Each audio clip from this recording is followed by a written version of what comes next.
Quinton, if you stand there all night, you will freeze to death. At least come and stand over here by the fire. All right. I admit that I'm responsible for getting us up here, but you don't have to act the martyr about it. Oh, go on. You stand by the fire. I'm dressed and warm. You're the one who got all wet. Oh, look at you. I mean, you're still shivering. I'll stay away from you if that's what's bothering you. You can have the whole fire to yourself. I'll stand guard by the window. That isn't necessary.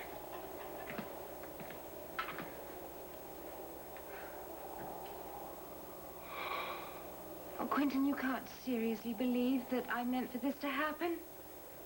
Can't I? Do you honestly think that I want to be stuck up here in this cold, empty house?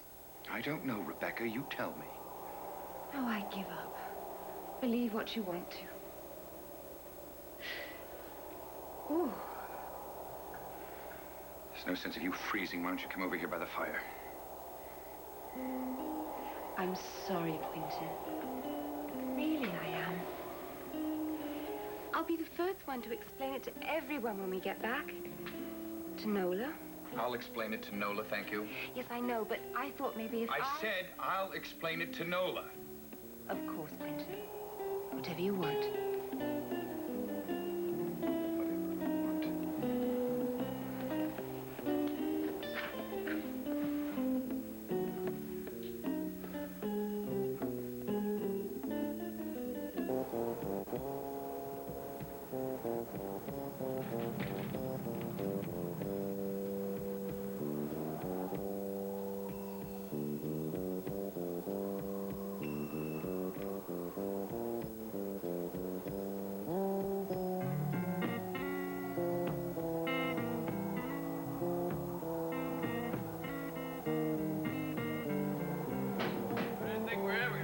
This place has got to be it. That's Quint's car behind the wood pile. I'm going to try the door. Why don't you knock first, huh?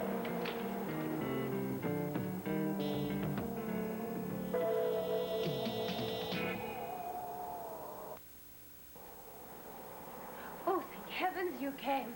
When Quinton said he couldn't get the car to work, I thought we were going to be stranded here forever. I bet. Nola! Nola, how did you find us? Mrs. Renfield got worried when you didn't come back, so she sent me up here looking for you. How did you find the house? You left a newspaper article with the advertisers for the house in it back at your place. Oh, I see. I suppose I should be getting dressed. Nola, it's not what you think. I think you better call the police, and I think you'd better tell them that it was stop looking for the abandoned car.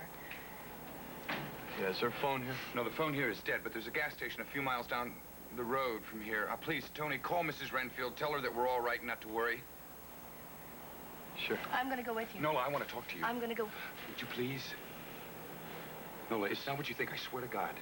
Listen, I'm going to go make that call, okay? I'm going to... Nola, I want to tell you everything that happened last night. No. You're going to stay here and you're going to listen to what I have to say. You don't have to explain everything. I saw it all for myself. You haven't seen anything. I didn't imagine you two by the fire. Nola, my clothes got Look, I don't want to hear it. I don't want to hear it. Now listen, Nola. We tried to come back last night, but the car wouldn't start. So I tried to fix it. I couldn't. My clothes, they got soaking wet. So you and Rebecca just decided... I had some brandy, yes, but on an empty stomach, and I fell right asleep. Then you and Tony came in this morning. And you got the biggest surprise of your life. Oh, you haven't listened to one word I've I've heard said. everything. I've heard everything. You brought Rebecca up to this house, and then the car died. Then you couldn't fix it, so you just decided to stay here. Exactly, Nola. Because, Nola, I wouldn't lie to you. You don't believe me, do you?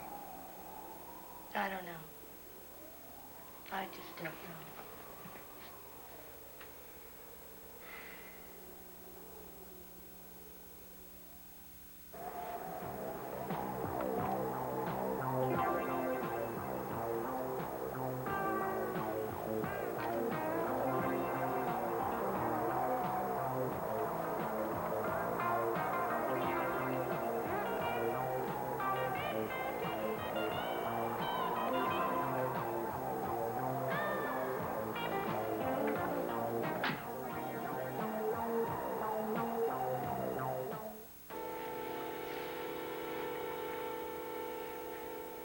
not what it may seem, Nola.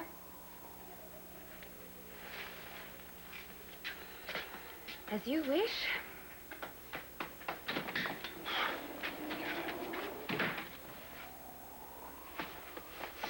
Where's Quint? He's getting dressed. Did you make all the calls? Yeah, called the highway patrol, and Mr. Renfield told them they could stop worrying. Told Ma we'd be back in a little while, too.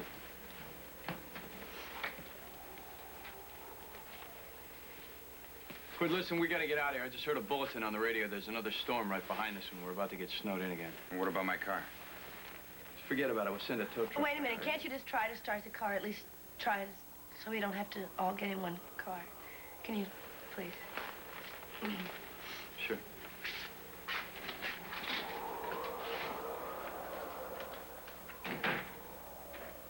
Nola, Quentin and I would never have spent the night up here together if he hadn't told me that the car wasn't working.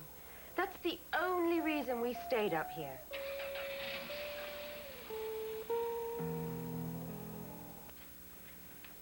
I can't understand why it wouldn't start last night. Sometimes they just I'll act wait up for you in in the weather car. like... Nola, don't go. Please, let her go. She's like this. You don't want to talk to her anyways. Let me get her home, then you can talk to her, all right? I suppose you're right. Listen, you know, maybe it's none of my business, but I gotta tell you, I think there's an explanation for this whole thing. But I gotta tell you, from where I stand, it doesn't look too good. Tony, I have to talk to her. Let me get her home, okay? All right. All right, thanks, Tony. You're welcome. Quentin, if you feel it'll help, I'll be happy to explain everything to Nola when we return home. I'm sure she'll understand why you took me to look at the house. Although I don't think even I can explain that mystery with the car. Perhaps Tony was right, though, about the weather and... You, Rebecca, will explain nothing. All right?